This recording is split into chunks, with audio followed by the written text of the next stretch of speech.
ये आकाशवाणी रायपुर है। प्रादेशिक समाचार बुलेटिन के साथ मैं विभाष कुमार झा।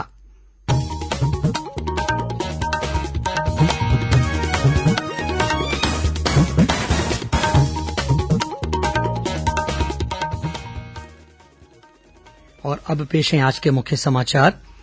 भारतीय जनता पार्टी आज मना रही है अपना स्थापना दिवस। प्रधानमंत्री ने कहा, सरकार के कामकाज में राष्ट्रहित सबसे ऊपर है। खैरागढ़ उपचुनाव के तहत विभिन्न पार्टियों ने अपना प्रचार तेज किया।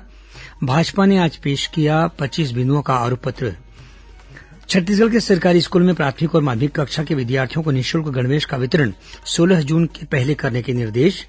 और मौसम विभाग के अनुसार अगले 24 घंटों के दौरान दक्षिण छत्तीसगढ़ के कुछ स्थानों पर हो सकती है हल्की वर्षा।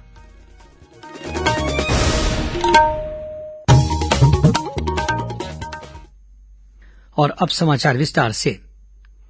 प्रधानमंत्री नरेंद्र मोदी ने कहा है कि सरकार के कामकाज में राष्ट्रहित सबसे ऊपर है। भारतीय जनता पार्टी के स्थापना दिवस पर कार्यकर्ताओं को संबोधित करते हुए श्री मोदी ने कहा कि देश के पास नीतियां, संकल्प और निर्णय लेने की क्षमता है।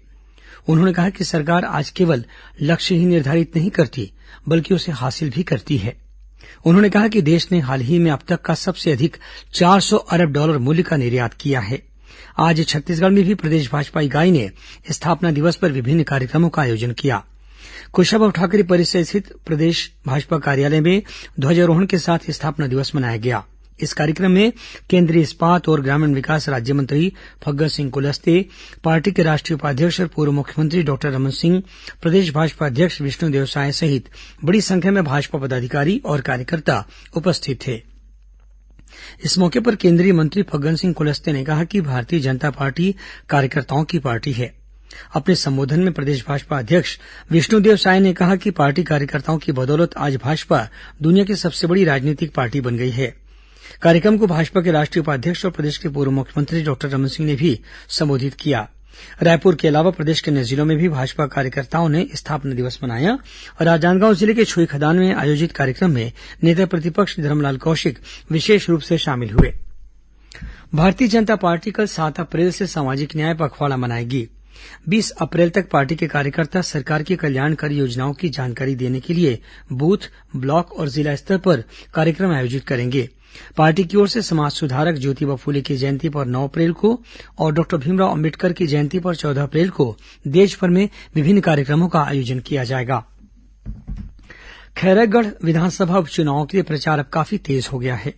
भाजपा, कांग्रेस और जनता कांग्रेस छत्तीसगढ़ सहित अन्य दलों के वरिष्ठ नेता इन दिनों खैरागढ़ विधानसभा क्षेत्र के विभिन्न स्थानों पर जनसभाएं ले रहे हैं। इसी कड़ी में केंद्रीय राज्य मंत्री फग्गन सिंह कुलस्ते ने आज भाजपा प्रत्याशी कोमल जंघेल के समर्थन में सालेवारा में चुनावी सभा को संबोधित किया।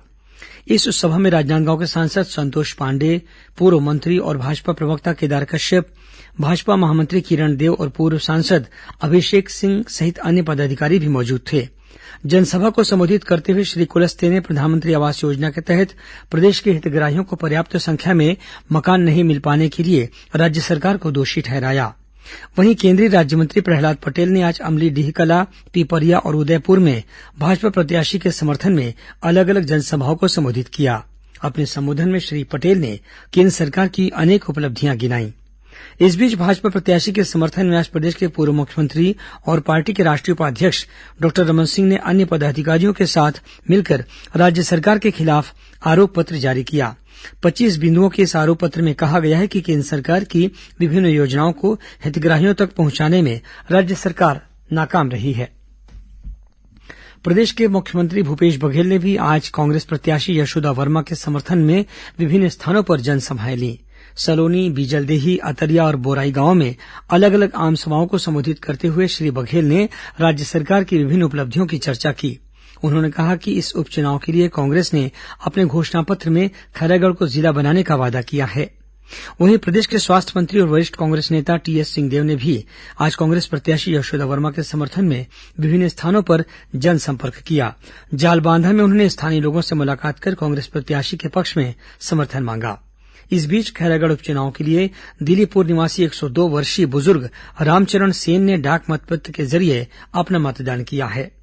उन्होंने वोट डालने की खुशी को बयान करते हुए सभी को मतदान करने का संदेश दिया।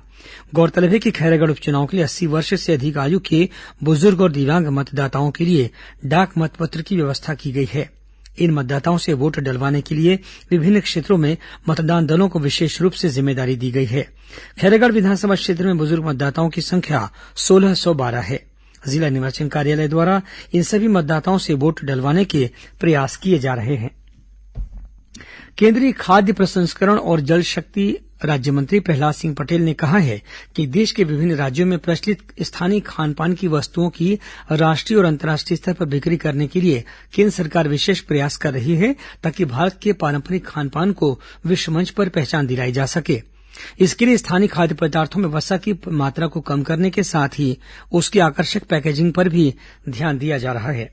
खैरागढ़ उपचुनाव में भाजपा प्रत्याशी के पक्ष में प्रचार करने के लिए छत्तीसगढ़ पहुंचे केंद्रीय मंत्री श्री पटेल ने आज भिलाई में आकाशवाणी समाचार के साथ विशेष बातचीत में कहा कि छत्तीसगढ़ सहित देशभर में खाद्य प्रसंस्करण से जुड़े करीब 24 लाख समूह कार्य कर रहे हैं। इस बार के बजट में 2 लाख समूहों को खाद्य प्रसंस्करण के लिए 10,000 करोड़ रूपये देने का प्रावधान किया गया है।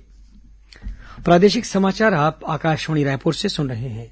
छत्तीसगढ़ की खबरों से है आपका वास्ता और खबरों की विश्वसनीयता से है हमारा वास्ता। आकाशवाणी समाचार रायपुर के प्रादेशिक समाचार बुलेटिन के साथ ही हमारे समसामयिक कार्यक्रम आप रेडियो के अलावा अपने मोबाइल पर भी सुन सकते हैं। आकाशवाणी समाचार फेसबुक, ट्विटर और यूट्यूब पर भी उपलब्ध है। हमारा Facebook page Chhattisgarh news on AIR, Twitter handle CGAIR news और हमारा यूट्यूब चैनल है छत्तीसगढ़ AIR न्यूज।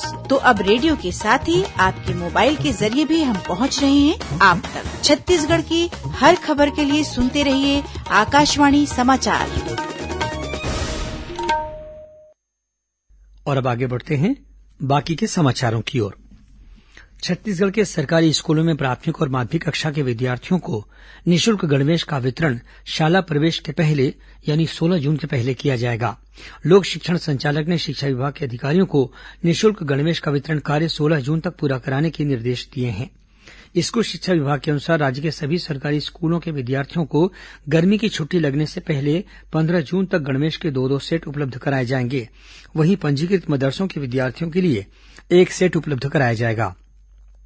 इस बीच स्कूल शिक्षा विभाग ने स्पष्ट किया है कि स्वामी आत्मानंद शासकीय अंग्रेजी माध्यम स्कूल के विद्यार्थी किसी भी दुकान से यूनिफॉर्म खरीदने के लिए पूरी तरह से स्वतंत्र हैं और उन्हें किसी विशेष दुकान से गणवेश खरीदने के लिए कोई दबाव नहीं डाला जा रहा है। छत्तीसगढ़ से गुजरने वाली लोकल ट्रेनों का परिचालन पहले की तरह जारी रखने के लिए मुख्यमंत्री भूपेश बघेल ने अपने ट्वीट में रेलवे बोर्ड से तत्काल कदम उठाने का अनुरोध किया है। मुख्यमंत्री के निर्देश पर राज्य सरकार के अपर मुख्य सचिव सुब्रत साहू ने इस संबंध में रेलवे बोर्ड के अध्यक्ष को पत्र लिखा है। इस पत्र में कहा गया है कि छत्तीसगढ़ से गुजरने वाली 8 लोकल ट्रेनों का परिचालन बंद होने से प्रदेश के नागरिकों को काफी परेशानी हो रही है। गौरतलब है कि दक्षिण पूर्व मध्य रेलवे बिलासपुर द्वारा बीते 31 मार्च को जारी आदेश के तहत 10 लोकल ट्रेनों का परिचालन 1 महीने के लिए बंद कर दिया गया है। इनमें से 8 ट्रेनें छत्तीसगढ़ के विभिन्न रेलमार्गों से गुजरती हैं। कल विश्व स्वास्थ्य दिवस मनाया जाएगा। इस मौके पर कल स्वास्थ्य विभाग द्वारा रायपुर के पंडरी स्थित जिला अस्पताल में सुबह 9 बजे से दोपहर 2 बजे तक कोविड फॉलोअप शिविर का आयोजन किया जाएगा। इसमें विशेष रूप से कोरोना से स्वस्थ हो चुके मरीजों का स्वास्थ्य परीक्षण भी किया जाएगा। वहीं प्रदेश के 5 जिला आयुर्वेदिक अस्पतालों और 22 सामुदायिक स्वास्थ्य केंद्रों में अब हर महीने के पहले गुरुवार को सियान जतन क्लिनिक का आयोजन किया जाएगा। इस सेवा की शुरुआत कल 7 अप्रैल से होगी। इसके तहत 60 वर्ष से अधिक उम्र के बुजुर्गों का निःशुल्क परीक्षण और उपचार किया जाएगा। स्वास्थ्य मंत्री टीएस सिंहदेव ने विश्व स्वास्थ्य दिवस पर प्रदेशभर के डॉक्टरों, नर्सों और स्वास्थ्य कर्मियों को शुभकामनाएं दी हैं। उधर गरियाबंद जिले के सुपेबेड़ा में आज शिविर लगाकर किडनी रोग के पीड़ितों का इलाज कर उन्हें दवाइयां दी गईं। शहीद पुलिस जवान दीपक भारद्वाज की पहली पुण्यतिथि पर जांजगीर चांपा जिले में स्थित उनके गृहग्राम पिहरीद में आज उन्हें श्रद्धांजलि दी गई। इस कार्यक्रम में शहीद दीपक भारद्वाज के परिजनों के अलावा सक्ती के अनुविभागीय पुलिस अधिकारी तस्लीम आरिफ सहित अन्य पुलिस अधिकारी और स्थानीय जनप्रतिनिधि तथा ग्रामीण बड़ी संख्या में मौजूद थे। गौरतलब है कि बीजापुर के टेकलागुड़ा गांव में पिछले वर्ष 3 अप्रैल को माओवादियों के साथ मुठभेड़ में दीपक भारद्वाज शहीद हो गए थे। भारत सरकार के प्रादेशिक लोक संपर्क कार्यालय पत्र सूचना कार्यालय और क्षेत्रीय लोक संपर्क कार्यालय बिलासपुर द्वारा आजादी के अमृत महोत्सव के अंतर्गत कल परीक्षा पर चर्चा विषय पर वेबिनार का आयोजन किया जाएगा। इस वेबिनार में बिलासपुर स्थित अटल बिहारी वाजपेयी विश्वविद्यालय के कुलपति आचार्य अरुण दिवाकर नाथ वाजपेयी और बिलासपुर स्थित गुरु घासीदास केंद्रीय विश्वविद्यालय के कुलपति डॉक्टर आलोक चक्रवाल मुख्य वक्ता होंगे। और अब पेश है मौसम का हाल। मौसम विभाग के अनुसार अगले 24 घंटों के दौरान दक्षिण छत्तीसगढ़ में एक दो स्थानों पर हल्की वर्षा होने या गरज चमक के साथ छींटे पड़ने की संभावना है। वहीं उत्तरी भाग में अधिकतम तापमान में आंशिक रूप से कमी आने के आसार हैं। मौसम में आए बदलाव के कारण आज जगदलपुर में तेज हवा और गरज चमक के साथ हल्की बारिश हुई। इस वजह से लोगों को गर्मी से कुछ राहत भी मिली। और अब कुछ खबरें संक्षेप में। रायगढ़ में कथित रूप से छेड़छाड़ के आरोप में जिला भाजपा अध्यक्ष के खिलाफ पुलिस द्वारा रिपोर्ट दर्ज किए जाने के विरोध में पार्टी कार्यकर्ताओं ने कोतवाली थाने के सामने धरना प्रदर्शन किया। कार्यकर्ताओं ने जिला भाजपा अध्यक्ष के खिलाफ एफआईआर को तत्काल रद्द करने की मांग की। जांजगीर चांपा जिले के जैजेपुर में कल जिला रोजगार कार्यालय द्वारा पंजीयन और मार्गदर्शन शिविर का आयोजन किया जाएगा। बेमेतरा जिले के बेरला आईटीआई में कल रोजगार शिविर का आयोजन किया जाएगा। लाखों रुपए की ठगी करने वाली चिटफंड कंपनी के 6 आरोपियों को पुलिस ने गिरफ्तार कर लिया है। इस चिटफंड कंपनी ने तिल्दा में अपना दफ्तर खोल रखा था। पुलिस के अनुसार देश के अन्य राज्यों में भी इस कंपनी ने अनेक लोगों को लुभावनी योजना का झांसा देकर उनसे लाखों रुपए निवेश करवा लिए थे। और जांजगीर चांपा जिले में नवागढ़, तुलसी और किरीट धान खरीदी केंद्रों में करीब 2.5 करोड़ रुपए की गड़बड़ी के मामले में फरार चल रहे 4 आरोपियों को पुलिस ने गिरफ्तार कर लिया है। पुलिस अधीक्षक डॉक्टर अभिषेक पल्लव ने बताया कि इन आरोपियों ने सरकारी जमीन का पंजीयन कर फर्जी तरीके से धान खरीदी की थी। अंत में मुख्य समाचार एक बार फिर। भारतीय जनता पार्टी आज मना रही है अपना स्थापना दिवस। प्रधानमंत्री ने कहा, सरकार के कामकाज में राष्ट्रहित सबसे ऊपर है। खैरागढ़ उपचुनाव के तहत विभिन्न पार्टियों ने अपना प्रचार तेज किया। भाजपा ने आज 25 बिंदुओं का आरोप पत्र जारी किया। छत्तीसगढ़ के सरकारी स्कूलों में प्राथमिक और माध्यमिक कक्षा के विद्यार्थियों को निःशुल्क गणवेश का वितरण 16 जून के पहले करने के निर्देश। और मौसम विभाग के अनुसार अगले 24 घंटों के दौरान दक्षिण छत्तीसगढ़ के कुछ स्थानों पर हो सकती है हल्की वर्षा। इसी के साथ प्रादेशिक समाचार बुलेटिन समाप्त हुआ। नमस्कार।